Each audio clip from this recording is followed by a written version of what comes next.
In this lecture, we will get an introduction about group policy. Open Server Manager, go to Tools, select Group Policy Management. Group Policy is a powerful tool for system administrators to manage and configure their Windows-based network environment. So that means it's allowing the administrator to centrally manage and configure users and computer settings in Active Directory environment.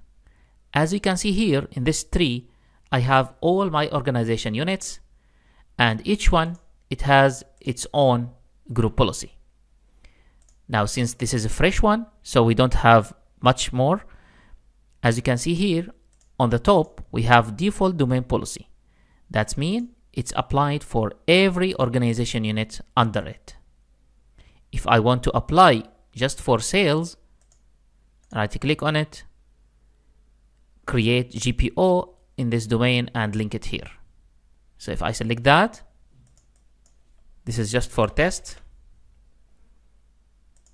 Now this group policy is applied on every object in sales organization unit. So all computers, all users are reading the settings in this group policy. If you want to apply just for users, you have to go there, right-click, create another one. So this is test users. And now, as you can see here, we have this group policy applying on this one only. We are not going to start applying group policies. We just get familiar how the structure is. In the next lecture, we will see the password policy and we will apply different kind of policies to get familiar how it's working. I hope it's clear. Thank you for watching and see you in the next lecture.